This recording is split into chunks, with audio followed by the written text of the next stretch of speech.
Hey guys, how you doing? Gannon here, and yeah, I just thought I'd tell a couple more stories of some very brief interactions I had with some ball players years ago, and yeah, well, this one's kind of funny. Down at the bottom, you see two cards of Sparky Lyle and Felipe Alou, and we'll talk about Wendell Ladner in a second.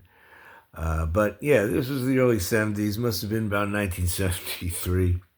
And yeah, back in those days, it was the old Yankee Stadium. And, the ballpark didn't fill up all the time.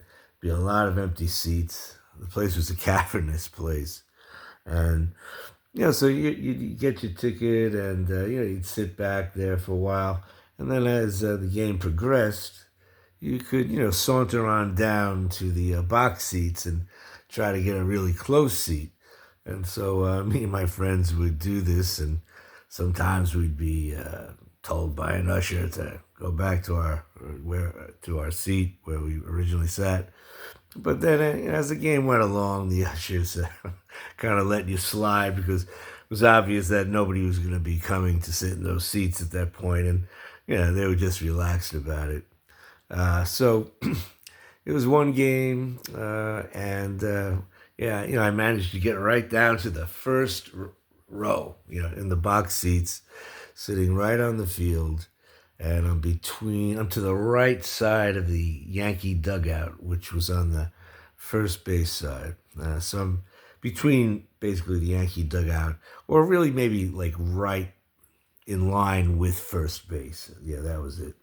And couple of stories. Uh, yeah, I don't have Bobby Mercer's card up here, but Bobby came in from the outfield. He was my favorite player, and I was trying to say hi to him, but didn't interact at all. Head down, and I remember thinking at the time, oh, that's cool. I mean, he's got to concentrate on the game. He's one of the most popular players on the team. You can't respond to everybody saying hi to him. So yeah, I never took that personally or anything. But then later on in the game, Sparky Lyle actually was pitching, and he had come over to the Yankees in 1972, and of course he really improved the Yankee pitching staff significantly. And so anyway, he's coming off the mound, and I'm going, "Hey, Sparky, Sparky," and head down, not responding at all.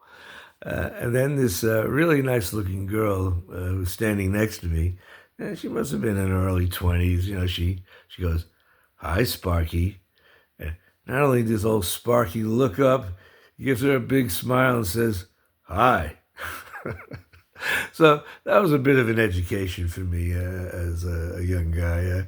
I thought it was pretty funny.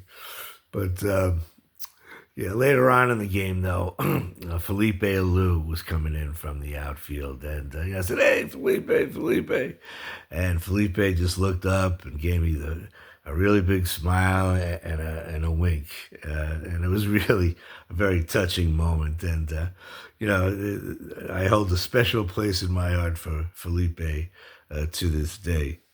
Just to give you a quick closer look at the cards here. Okay, on the left, of course, that's Felipe's 1973 Topps card. And then on the right, you have Sparky Lyle's 19. Did I say? Well, Felipe 73. Sparky Lyle, that's his 1970 Topps when he was still with the Red Sox. So, yeah, that was just a funny story, I thought. And a really endearing story with Felipe. Now, I very briefly would like to talk about this man here. His name was Wendell Ladner, and he played, he was a forward. As you can see, he played for a few different teams. These were all teams in the ABA. And on the left, you see his first card, the 1972-73 Topps basketball card, where he was playing for the Memphis Tams. And believe it or not, that was the team that was owned by Charlie Finley. And TAMS meant Tennessee, Arkansas, and Mississippi, as the team was trying to attract fans from those areas. The next year, he played for the Kentucky Colonels, another ABA team, and that was 1973 and 74. And then he got traded to the New York Nets.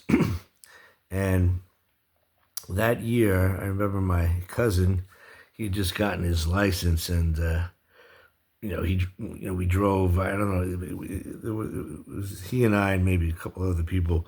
We drove to see the New York Nets play at the Nassau Coliseum on Long Island, and I don't remember a darn thing about this game except for Wendell Ladner, who looked like he did in this card. However, he didn't have the mustache. I remember he didn't have the mustache that day. And again, I don't remember a thing about this game, who won, who lost, who the Nets were playing, except just for this moment with Wendell Ladner. And I remember really being struck by what happened was Ladner was on defense and he was covering the opposing player. And the opposing player had the ball and he came all the way over to the edge of the court, right where we were sitting. We were pretty close to the court. And I just never forget this, look of intensity, focus, concentration, and earnestness in his face. It was almost like being at a high school game where you're up close, you see everyone's expressions, and he just was so honestly trying and giving it his all. And I just really remember feeling that at that moment. And I was doing a little research on him, and I found that this was one of his qualities. One of his coaches said, this is a quote, Wendell might make two of the worst plays you've ever seen, but he'll come back with a dozen great ones because he never quits hustling. It's a pleasure to have somebody like him. And on the back of this card, I'm just going to take it out so I can read it. It's kind of difficult to read light print, but it says, although somewhat short for a forward, what Wendell lacks in height, he more than makes up for in hustle and reckless pursuit. Wendell has been described as tenacious, aggressive, and fearless, who resemble, they might have left out a letter here. He's been described as a tenacious, aggressive, and fearless player who resembles a linebacker instead of the superb forward he is. Wendell was named to the Western Division squad for the 1972 ABA All-Star Game. Well, anyway, very quickly, I remember my family was getting ready to move to a different house on Long Island. And it was about a week before we were to leave. And, I was just in my room. I had my little black and white TV on, and News Center 4 came on with Chuck Scarborough. And there was a bulletin, breaking news. An airplane had crashed at Kennedy Airport. It was an Eastern airline flight. Sadly, of course, all the people on board perished. And one of them was Wendell Ladner. And I remember really feeling terribly about that. Anyway, before we go, just like to share two more quick cards. I think I had intimated that I'd share them in some other, one of my other videos.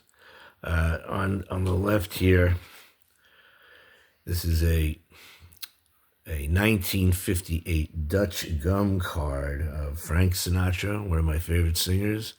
And these cards were issued in the Netherlands and Sweden primarily, but also other European countries. And I just love having a card of Frank Sinatra. And on the right here is a 1957 Topps Hits star of Nat King Cole. I think this is a 62 card set. Two of my favorite singers. I was lucky to actually see Frank Sinatra sing 3 times. I saw him once at the Uris Theater in New York City, The Urs Theater is now called the Gershwin Theater. And he was in concert with Count Basie and Ella Fitzgerald that night. That was just unbelievable. And then I saw him at the Westchester Premier Theater with Dean Martin, and that was great. And then I saw him one more time at Radio City Music Hall. Sadly, I never saw Nat King Cole play. He sadly passed away in 1965 of lung cancer. He was very, very young. And yeah, I don't know if some of you know, but he was one of the great jazz pianists. I mean, one of the great jazz pianists. And he also had a show on in the late 1950s. And man, oh man, if you ever get a chance, go over to YouTube and look for clips of that show. He had on some of the greatest jazz artists ever. And yeah, it was an amazing show, the Nat King Cole Show. Okay, so that's what I have for you today. I just wanted to share, those stories with you, and some of the cards I have of the players.